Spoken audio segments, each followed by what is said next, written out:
Assalamualaikum warahmatullahi wabarakatuh.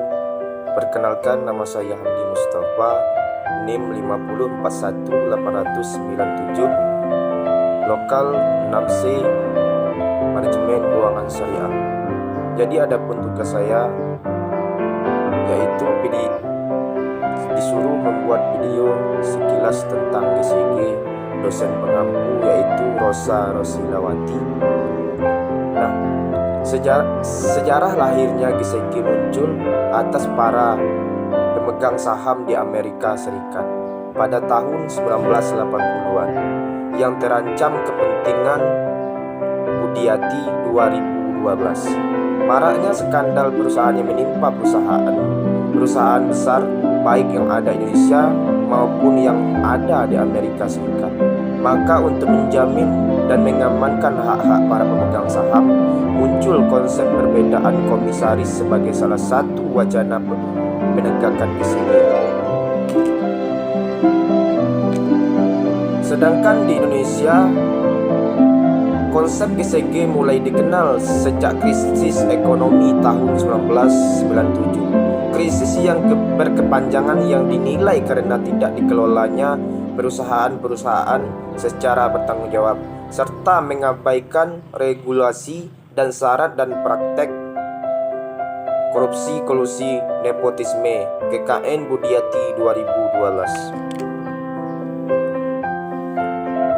Sedangkan pengertian GCG adalah suatu sistem pengendalian internal perusahaan yang memiliki tujuan utama untuk mengelola risiko signifikan guna memenuhi tujuan bisnisnya melalui pengamanan aset perusahaan dan meningkatkan nilai investasi pemegang saham dalam jangka waktu panjang.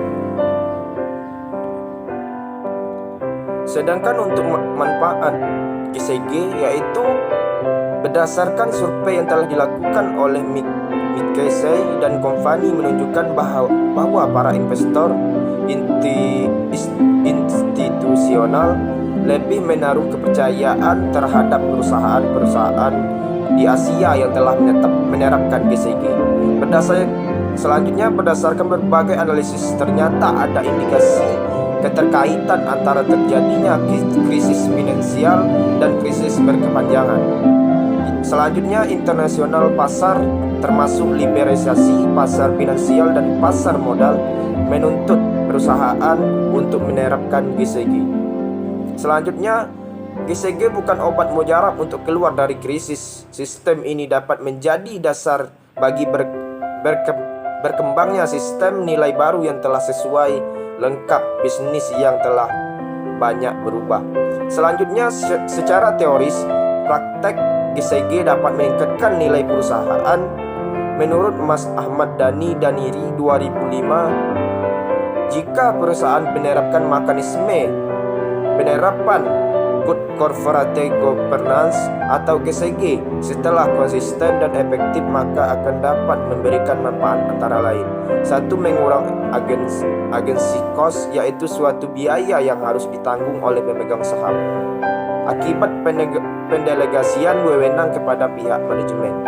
Dan selanjutnya yang kedua, mengurangi biaya modal atau cost of capital. Dan yang ketiga, meningkatkan nilai saham perusahaan di mata publik dalam jangka panjang.